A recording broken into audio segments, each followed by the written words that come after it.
دوسروں پر الزامات عائد نہ کریں بلکہ ان کی سفارش کریں۔ جولائی 24۔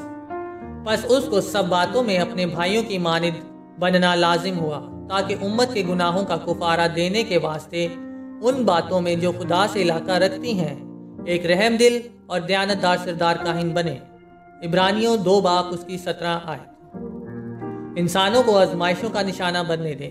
یہ یاد رکھیں کہ آسمانی عدالتوں میں ان کا ایک سردار کاہن ہے جو ان کی کمزوریوں کے احساس سے چھوا ہوا ہے، کیونکہ وہ خود بھی آزمائش میں تھا جیسے کہ وہ آج ہیں۔ اور ذمہ داری کے عہدوں پر رہنے والوں کو خاص طور پر یاد رکھیں کہ وہ آزمائش کے تابع ہیں اور نجات دہندہ کی خوبیوں پر پوری طرح انحصار کرتے ہیں۔ تاہم وہ کام مقدس ہے جس کے لیے انہیں کہا جا سکتا ہے۔ وہ اب بھی گناہگار ہیں جو صرف مسیح کے فضل سے بچائے جا سکتے ہیں۔ ایک دن وہ خدا کے تخت کے سامنے کھڑے ہوں گے جو برے کے خون سے بچائے جائیں گے یا شریروں کے عذاب کی مذمت کریں گے۔ مسیح کتنا غم زدہ ہے کہ ایک دوسرے کے ساتھ سلوک کرتے ہوئے اپنے لوگوں کے ذریعے محبت اور نرمی کا فقدان ظاہر ہوا۔ وہ الفاظ آواز کے اشارے نوٹ کرتا ہے۔ وہ سنتا ہے کہ ان کے لوگوں کے بارے میں سخت سخت الفاظ سنایا گیا جن کو وہ لامحدود محبت میں باپ کے سامنے پیش کر رہا ہے۔ وہ انسان کی سختی کی وجہ سے ہر تکلیف اور غم کی آواز سنتا ہے اور اس کا روح غمگین ہے۔ مسیح سے الگ ہو کر ہم کوئی اچھی چیز نہیں کر سکتے ہیں۔ پھر انسانوں کے لیے خود کو بلند کرنا کتنا عجیب ہے۔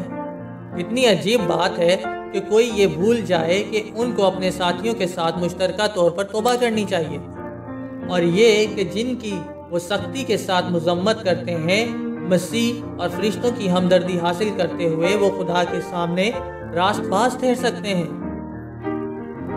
خدا کے قاصد دانش مند مرد اور عورت کی طرح کام کریں۔ وہ اپنی جانوں کو باطل کی طرف نہ اٹھائیں بلکہ عاجزی کو پسند کریں، کیونکہ وہ جو اعلیٰ اور بلند ہے اور عبدالآباد تک قائم ہے، جس کا نام قدوس ہے، یوں فرماتا ہے کہ میں بلند اور مقدس مقام میں رہتا ہوں، اور اس کے ساتھ بھی جو شکستہ دل اور فروتن ہیں، تاکہ فروتنوں کی روح کو زندہ کروں اور شکستہ دلوں کو حیات بخشوں۔ مسیح ہر آزمائشی روح کے معاملے میں التجا کر رہا ہے، لیکن جب وہ یہ کام کر رہا ہے تو اس کے بہت سے لوگ شیطان کے ساتھ اپنے بھائیوں اور بہنوں پر الزام لگانے کے لیے ان کے آلودہ لباس کی طرف اشارہ کرتے ہوئے اس کا موقف اختیار کر کے اس کو غمزدہ کر رہے ہیں۔ تنقید کرنے والوں کو مایوس نہ ہونے دیں، کیونکہ جب دوسرے لوگ ان کی مذمت کر رہے ہیں مسیح ان کے بارے میں کہہ رہا ہے، میں نے تمہیں اپنے ہاتھوں کی ہتھیلیوں پر باندھا ہے، تخلیق اور نجات کے ذریعے تم میرے ہو۔ آمین۔